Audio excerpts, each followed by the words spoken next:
오늘 이 본문의 말씀을 보게 되면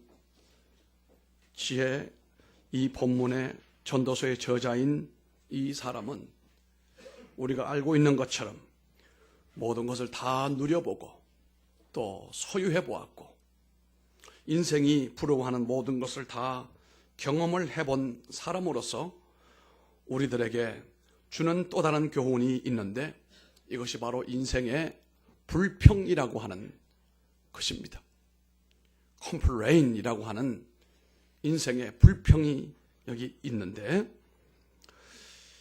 우리의 삶에서 흔히 일어날 수 있는 중요한 4가지 불평의 요소에 대하여 교훈을 하고 있는데요. 이 4가지는 대부분의 사람들이 감당할 수가 없어서 결국은 그 한계 안에 머물 수밖에 없고 인간의 한계를 절감하면서 그 입에서 나오는 한스러운 말이 바로 불평이다 이겁니다. 그래서 이 한계를 넘어서 보려고 애를 쓰고 노력을 하지만 결국은 실패로 끝나고 말기 때문에 이것이 인간의 공통적인 불평거리가 된다는 것입니다. 그런데 오늘 우리는 이 말씀을 가지고 이렇게 읽어보고 또 한 걸음 더 나아가야 됩니다. 이와 같이 우리 인생의 공통적인 불평이 있다고 한다면 그 인생의 공통적인 불평을 뛰어넘어서서 가는 길은 과연 없는가?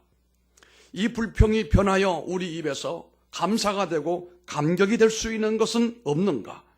이런 말씀으로 함께 은혜를 나누고자 하는 것입니다. 먼저 여기 지금 말씀하는 내용 가운데 첫 번째 나오는 내용의 인간의 불평은 지킬 수가 없음으로 인하여 나오는 불평입니다. 내가 가지고 있지만 애써서 노력을 하여 소유했지만 남들 부러움을 살 정도로 내가 많은 것을 소유하고 있지만 문제는 이것이 우리에게서부터 영원히 내게 지켜지지 못하고 내게서부터 떠나가거나 사라져가는 것에 대한 불평이고 불안이다 이런 말입니다. 여기 13절로 17절까지 나오는 내용이 바로 그런 내용입니다. 우리가 지금 읽었습니다마는 이 내용이 조금은 우리가 해석하기가 와닿지 않은 그런 부분이 있기 때문에 제가 성경 가운데 공동번역을 찾아가지고 여기다 한번 설명해 볼 텐데 아마 이것을 읽어보게 되면은 여기 13절에서 17절까지 내용이 훨씬 더 쉽게 다가올 수가 있을 것 같습니다. 하늘 아래 나는 기가 막히게 억울한 일을 보았다. 실컷 재산을 모아 놓았는데 그 재산 때문에 오한을 당하는 일이 있었다. 불운이 닥쳐 재산이 달아나 제 몸에서 난 아들에게도 물려줄 것이 하나 없이 세상에 떨어졌을 때처럼 알몸으로 돌아가더라. 실컷 수고해서 얻은 것을 하나도 가지고 가지 못하니 이 또한 기막힌 노릇이 아닌가. 아마 이렇게 설명하면 이 본문의 내용을 쉽게 아마도 와닿게 되리라고 생각이 됩니다. 때때로 우리가 이 킹 제임 버전이라고 하는 버전으로 번역이 된 우리 성경은 세계 어느 나라 성경에 비춰보아도 정말로 탁월한 내용으로 번역이 되고 그렇게 됐습니다마는 문제는 이 성경이 우리가 알고 있는 초창기 이 킹 제임 버전 번역이라고 하는 것이 번역될 때에 한문으로 번역이 된 거예요. 이게 한문으로 번역된 것을 다시 우리 한글로 번역을 하다 보니까 예전에 한글에 한자와 연관이 있는 분들은 성경을 잘 이해하는 데 도움이 되지만 한글 세대는 이 성경도 상당히 좀 어려울 때가 있습니다. 그래서 이 개정을 했지만 개정할 때도 문제가 그거였어요. 나이 드신 분들은 성경이 너무 가볍다. 이 표현 내용이. 그러니 조금만 바꾸자.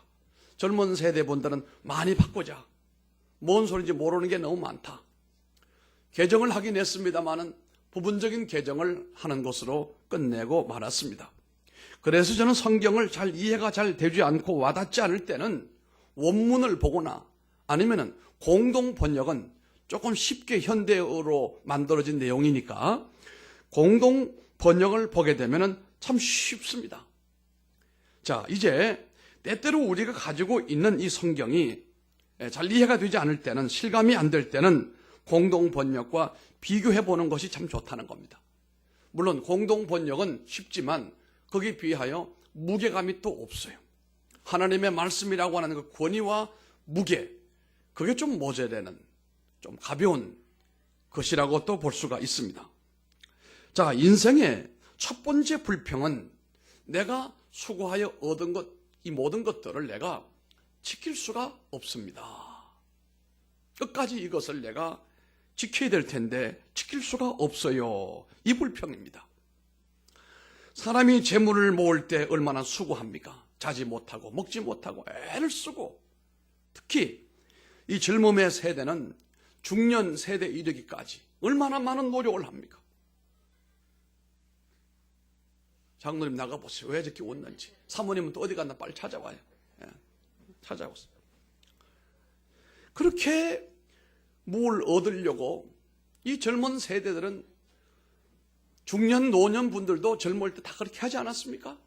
얼마나 애를 쓰고 노력을 하고 그 청춘 젊음을 다 바쳐서 뭔가를 꿈꾸는 바를, 목적하는 바를 얻으려고 애쓴다. 수연도 그렇지? 애를 쓴단 말이에요. 그래도 중년이나 노년기에 있는 분들은 모아놓은 것이 그래도 있잖아요. 그러나 20대, 30대 시작하는 인생을 시작하는 분들은 자꾸 모아야 되니까 그 모아지는 것, 남의 주머니 있는 것이 내 주머니 들어오는 것이 그냥 쉽게 들어옵니까? 안 들어옵니다. 애를 씁니다. 어떤 이는 알바를 합니다. 2개도 합니다. 3개도 합니다.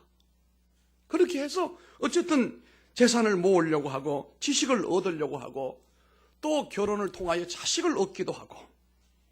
그런데 문제는 그렇게 어렵게 만들어 놓았고 내 것인 줄 알았는데 이것을 지킬 수가 없다 이거예요. 어느 때가 보니까 내게서부터 다 떠나가더라 이거예요. 어떤 경우에는 왕창 없어지더라 이 말이에요. 어떤 분은 투자를 잘못해가지고 그렇게 애지중지하던 물질이 한목에 날아가 버리고, 어떤 이는 사기를 당하기도 하고, 어떤 이는 경제적인 어떤 위기, IMF 같은 일이 당하고, 또 어떤 이는 자기 실수로 인하여도 그렇고, 그렇게 애지중지하여 모았던 것들을 지킬 수가 없다. 이것이 인생의 불평이고 고민이다 이 말입니다. 우리가 우리들의 자녀들을 우리가 원하는 대로 계속 이끌고 나가고 지킬 수가 있습니까? 지킬 수 없습니다. 만약에 지킬 수가 있다면 유괴도 없을 것이고 교통사고도 없을 것이고 불행한 일도 생기지 않을지 않겠습니까? 재산도 그렇습니다. 재산을 지속적으로 계속하여 내 것인 줄 알고 계속해서 지킬 수 있느냐? 아닙니다. 물질은 살아있는 생물과 같아서 오기도 하고 가기도 하고, 문제는 내 것을 내가 끝까지 지키는 사람은 아무도 없다. 이것이 불평이다 이 말입니다. 지금 차지하고 있는 여러분의 위치, 힘쓰고 애써서 얻었던 그 위치도 끝까지 그 자리에서 머물 수가 있습니까? 대체로 공무원들은 나이가 들면 은퇴라고 하는 것이 있습니다. 영어로는 retire라고 하는 말을 씁니다만, retire라는 말이 뭐예요? 타이어를 다시 간다는 거 아니겠습니까? 말은 좋습니다. 그럼 새 타이어가 되면 얼마나 더 신나게 달릴 수 있습니까? 그런데 실상은 우리의 삶은 그렇지가 않습니다. 은퇴해버리면 사람이 기도 죽어버리고 꿈도 사라져버리고 노후 생활을 연명하는 이런 상황을 우리가 바라볼 때 이것도 비참합니다. 이것도 인생으로서 불만이고 불평이다 이런 말입니다. 내가 지금 영적으로 하나님 앞에서 누리고 있는 이 축복도 끝까지 누릴 수 있는 것인가? 이것도 우리에게 염려가 되고 불안의 요소가 된다는 겁니다.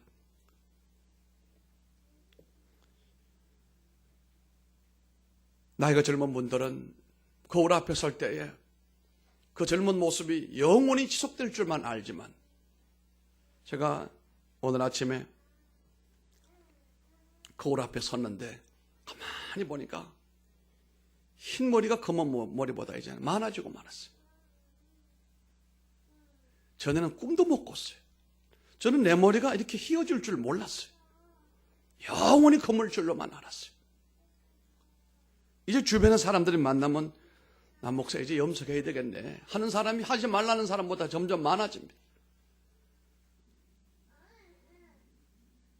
친구 목사님이 교회에서 머리가 허여니까 애들이 말을 안 듣대, 주일학교 애들이. 그래가지고 염색을 했더니 애들이 말도 잘 들었더라는 거예요. 주일학교 애들이. 머리가 휘어진다는 말은 뭡니까? 힘이 떨어진다는 거예요. 너 이제 이 땅에 올라가는 역사는 끝이 나고 이제 내려가는 역사만 남았다, 이런 뜻 아니겠습니까? 네가 예전에 힘쓰고 애쓰고 모으려고 하지 말고 있는 거 베풀고 나누어주고 후덕하게 살라고 하는 시대가 아니겠습니까? 그런데요, 이 젊은 세대가 내 머리는 검다, 그 머리 끝까지 못 지켜요. 오늘 두 사람 나와 찬양하는 청년이 얼마나 아름다워요. 그러나 미안하지만 그 머리 끝까지 검게 보장 못해요. 목사님, 염색하면 돼요. 뭐 염색은 되겠죠. 그러나 백모 3년이다. 그것도 시간 지나니까 원색이 드러나더라. 삶에서 느끼는 커다란 불안 가운데 한 가지가 내 것인 줄 알았는데 이것을 지키기가 참 불가능하더라. 두 번째 또 나오는 내용이 있습니다. 시간이 내게서 떠나가는 겁니다. 시간을 내가 붙들 수가 없는 것이 인간의 불만이라는 겁니다. 여기 나오는 말씀의 18절로 20절의 말씀이거든요. 이 내용을 보면은 내가 무엇인가를 갖고 있기는 하지만 애써서 그것을 갖고 있지만 이것을 누려야 될 충분한 시간이 없더라 이겁니다.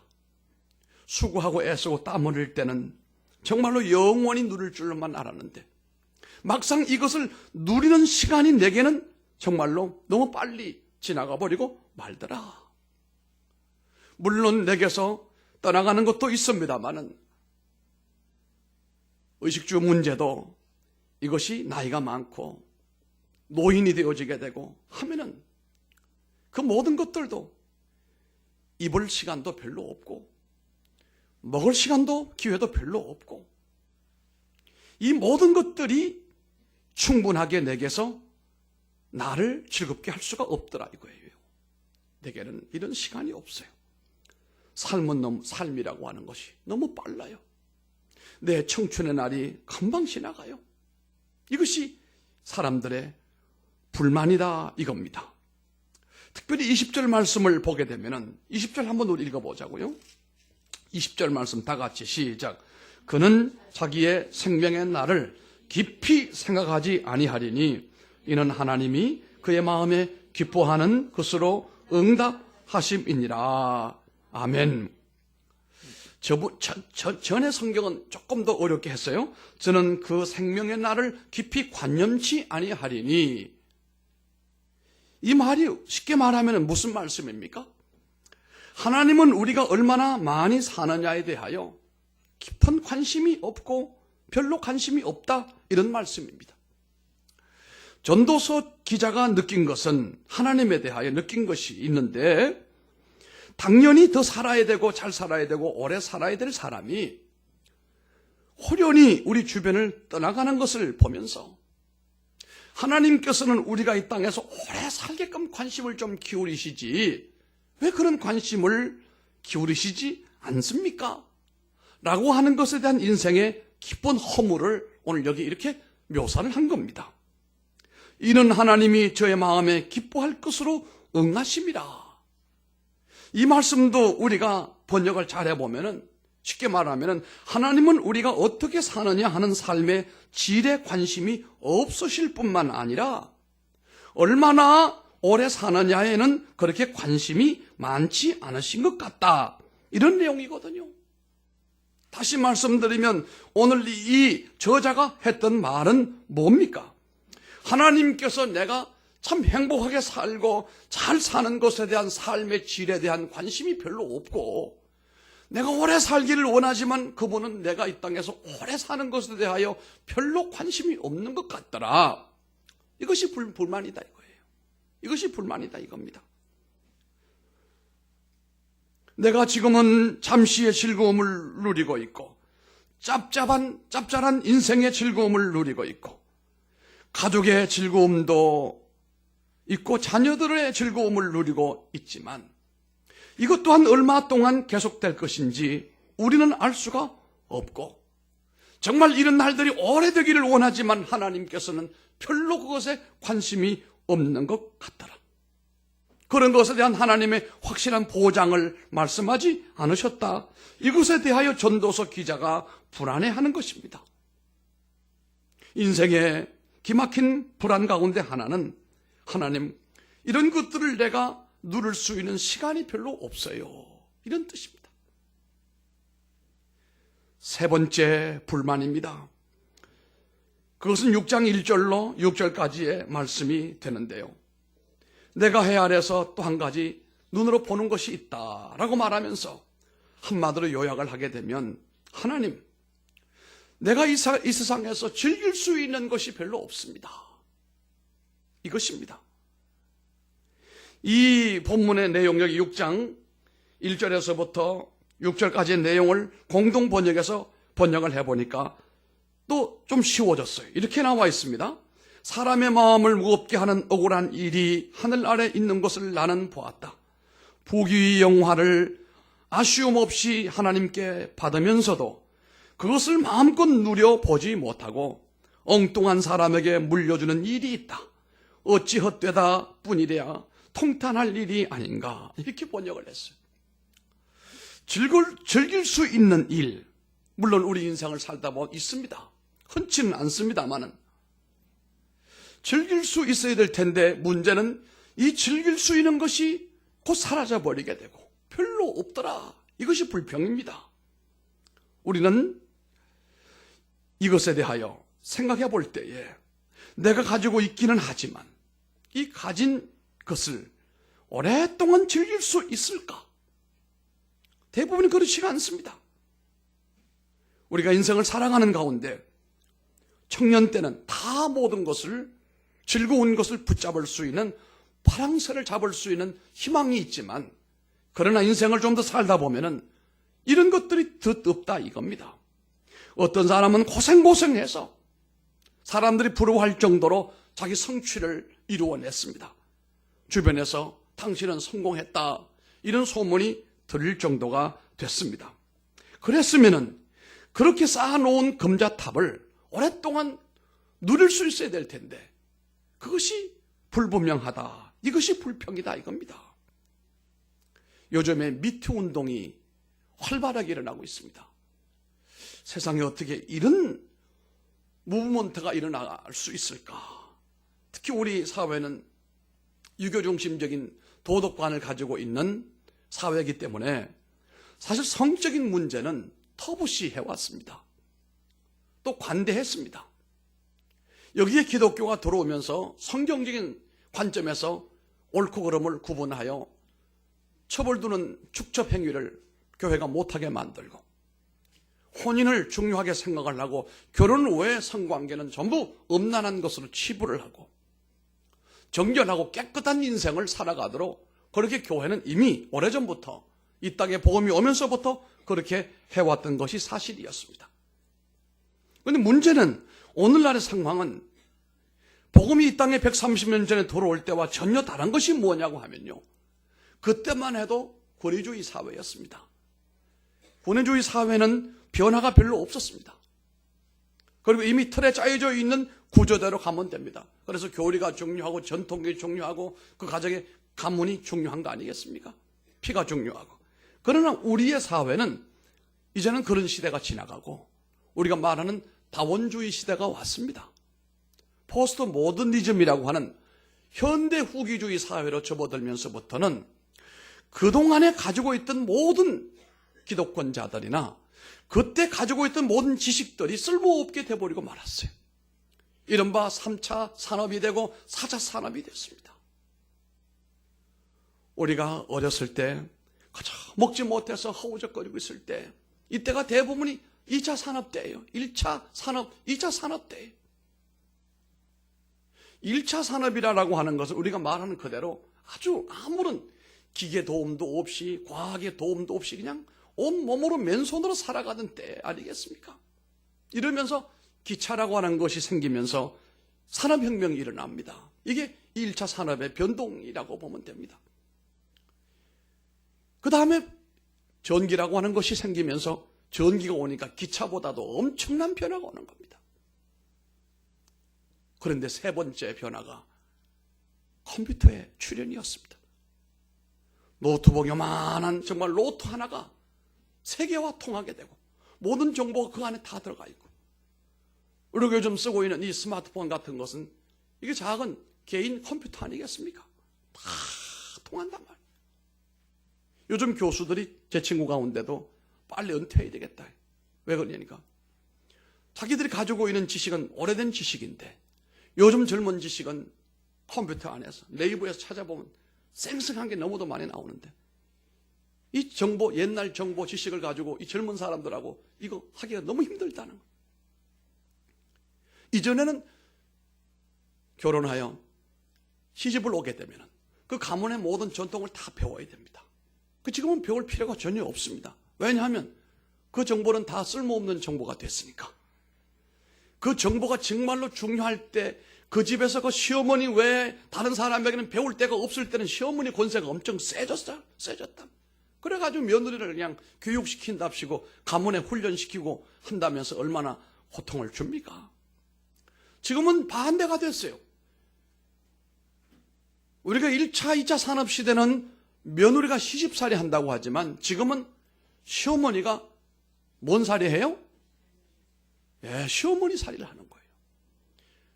그러니까 그 시어머니가 안 돼본 분들은 모를 겁니다. 요즘 가만히 보게 되면 아들 가진 사람은 죄인이요. 아들 집에 마음대로 가지도 못해.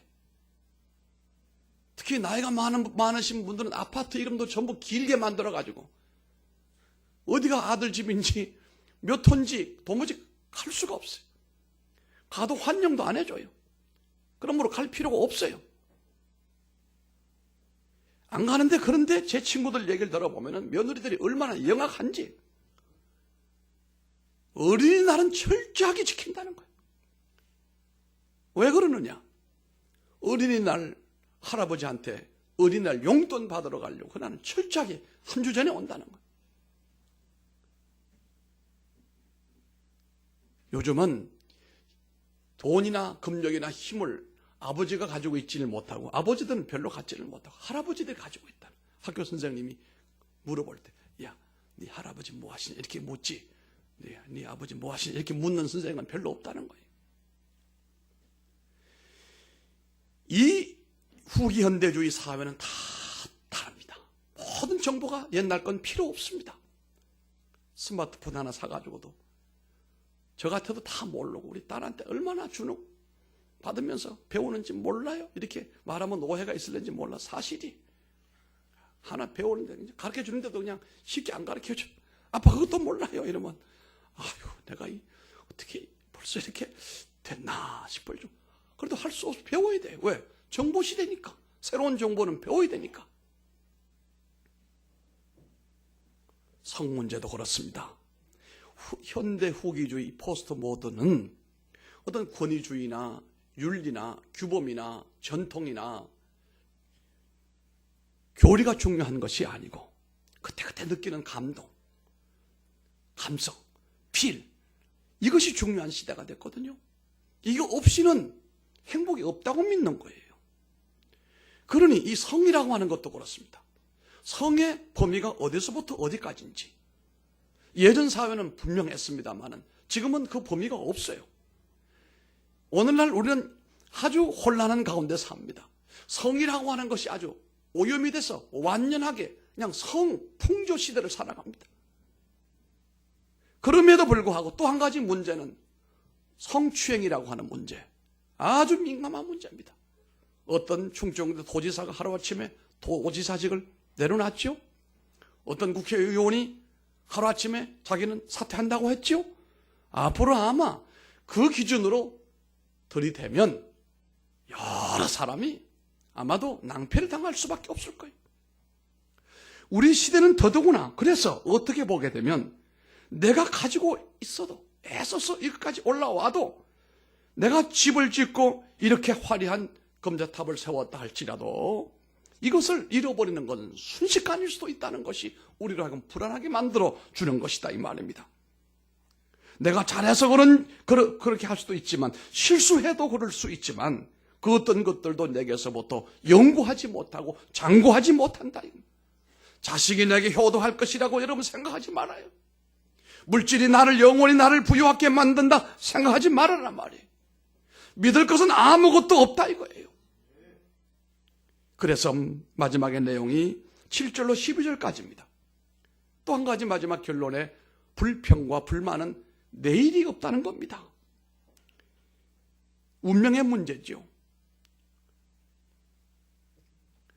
우리는 내일 어떻게 될지 알 수 있는 사람이 아무도 없잖아요. 이것이 이 기자의 불만이에요. 내 앞에 어떤 일이 다가올려는지 몰라요. 죽은 후에 어떻게 이 모든 것이 되어질지, 내가 떠나고 난 다음에 우리 집이 어떻게 될지 누가 알아요? 아무도 몰라요. 그래서 운명에 대한 깊은 불안을 오늘 기자가 털어내고 있습니다. 사람은 어떤 의미에서 내일이 없는 삶을 사는 존재 아니겠습니까? 우리 피조물인 우리 인간에게는 과거와 현재일 뿐이지 미래의 영역은 내 영역이 아니잖아요. 유명한 일화가 있습니다. 6.25 동란 때에 치열하게 전쟁이 벌어질 때 미군의 군목으로 활동하던 어떤 군목이 최전선에 방문을 하여 치열한 싸움하고 있는 미군 병사들을 위로하면서 이런 질문을 던졌다는 겁니다. 만일 당신이 내게 한 가지 부탁이 있다면 그게 뭘까요? 피하간에 지금 생사를 넘나드는 치열한 전쟁을 하고 있는 병사에게 한 가지 소원이 있다면 내게 말해보시오 라고 했더니 이 병사가 군목에게 이런 말을 했다는 것이 유명한 말이 됐어요. 목사님, 내게 내일을 주시면 감사하겠습니다. 내일. 지금 한 치 앞을 알 수가 없고 내일을 모르는데 내일이라도 네가 살고 있다는 확신만 준다면 나는 그것보다 더 좋은 것이 없습니다. 내일이 없다는 불안, 이 운명에 대한 불안 말입니다. 이것이 전도서 기자의 네 번째 불만이었습니다. 우리는 이 전도서 기자의 말씀을 공감할 수밖에 없습니다.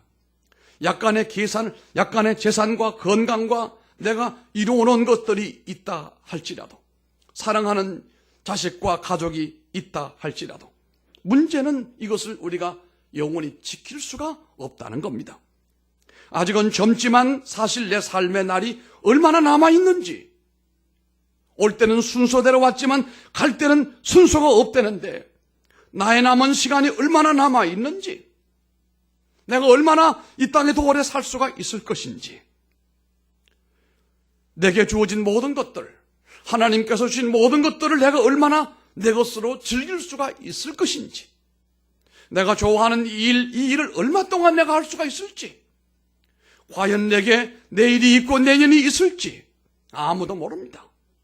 그러나 우리는 인생들이 가지고 있는 이 보편적인 불평에도 불구하고 주님 때문에, 하나님 때문에 삶의 보람과 기쁨을 노래할 수가 있어야 된다고 저는 생각을 합니다. 이 모든 것에 대한 대답이 무엇입니까? 믿음이라고 하는 겁니다. 시편 기자가 말하잖아요. 여호와는 나의 목자시니 내게 부족함이 없습니다라고 고백을 했습니다. 욥은 그렇게 말하잖아요. 주신 분도 여호와요, 취하시는 분도 여호와이시니 내가 사나 죽거나 주의 것입니다라고 했던 바울과 똑같은 신앙 아닙니까? 이것이 없으면 이 땅에 하는 모든 일들이나 수고로움이나 내가 만들어 놓은 모든 업적이 다 소용이 없다는 얘기다 이 말이에요.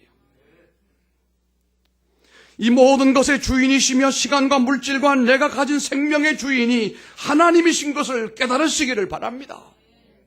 그 하나님 앞에 모든 것을 신뢰하고 모든 것을 맡겼을 때에 주님 안에서 즐거워하고 기쁨이 있지 않습니까? 때로 환난과 폭풍우 속에서도 삶의 보람을 누렸던 욥의 신앙 고백처럼 말입니다. 주님 때문에 우리는 덧없이 찬양하며 살 수가 있는 것을 감사하게 생각하시기를 바랍니다.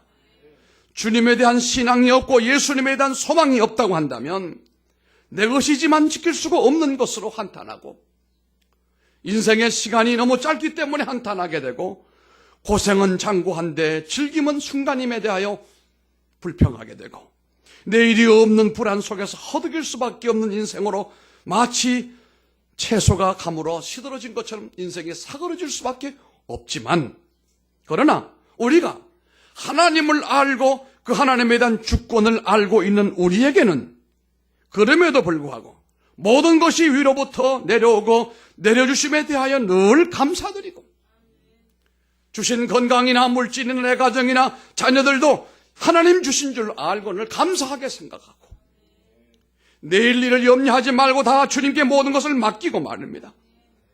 내 것이라고 우기지 말고 욕심 부리지 말고, 주신 것을 하나님 앞에 받은 것에 대하여 감사하는 마음으로 나누고 베풀고 주님을 위하여 쓸 수 있는 삶이 되면 얼마나 좋겠습니까? 그 돈이 거룩한 돈이지요. 그 인생이 거룩한 인생이잖아요. 분명한 것은 우리는 불평으로 인생을 살고 불평으로 인생을 마무리하는 사람이 아니고, 하나님의 주권으로 감사함으로 살고 감사함으로 누리고 감사하며 지내다가 주님께서 우리를 저 천국으로 인도하실 때에 마치 저녁에 잠자리에 들어서 눈을 감았는데 눈 떠보니까 새벽이 오는 것처럼 우리가 이 땅에 살았는데 눈 떠보니 천국에 가는 그 영광스러운 그날이 오면 인생의 불평은 없습니다. 인생의 불만은 전혀 없습니다. 주의 장창 영구히 하나님의 평안함과 주의 평안함과 축복 가운데 살기 때문에 이 땅에 사는 동안에 겪는 알 수 없는 인생의 불평이 전혀 없다 이 말입니다. 이 땅에 사는 동안에 인생의 불평이 있습니다. 그런 말에 귀를 기울이지 말기를 바랍니다. 주님의 복음에 귀를 기울이시길 바랍니다. 하나님의 주권을 인정하시기를 바랍니다. 주신 분도 하나님이심을 알고 거두실 분도 하나님이심을 알고 내게 주어져 있을 때에 멋있게 주님을 위해 봉사하고 헌신하고 사용할 수 있는, 그래서 삶의 희망이 넘치고 또 넘치는 아름다운 계절을 살아가는 우리 모두가 되기를 주님 이름으로 축복합니다. 존귀하신 아버지 하나님 감사드립니다. 우리가 알 수 없는 인생을 철학자처럼 머리를 쥐어짜며 살았던 지난 날을 청산하게 된 것은 하나님 그 예수 그리스도를 우리에게 보내주시고 그 주님이 우리의 모든 딜레마를 해결해 주심으로 인하여 이제 우리는 하나님에 대하여 왜 내게 이런 일이 일어나는 겁니까? 원망하고 불평하며 살던 나들을 청산해버리고 이제는 주신 분도 하나님이시고 거두시는 분도 하나님이신데 내게 주신 것 중에서 내가 사는 동안에 하나님의 영광을 위하여 살겠습니다. 하나님의 주권을 철저히 인정을 하고 그 은혜 가운데서 주님을 섬기며 살아가는 삶이 되게 하여 주시기를 원합니다. 우리 입술의 불평은 사라진 지 오래가 되게 하시고 늘 감사가 넘쳐나는 우리가 되기를 원합니다. 인도하여 주시고 이러한 동안의 성도들에게 이 3월에 다가오는 새로운 계절에 하나님의 은혜 축복의 강물이 넘쳐나고 넘쳐나게 하여 주옵소서. 예수님 이름으로 기도드리옵나이다. 아멘. 자리에 모두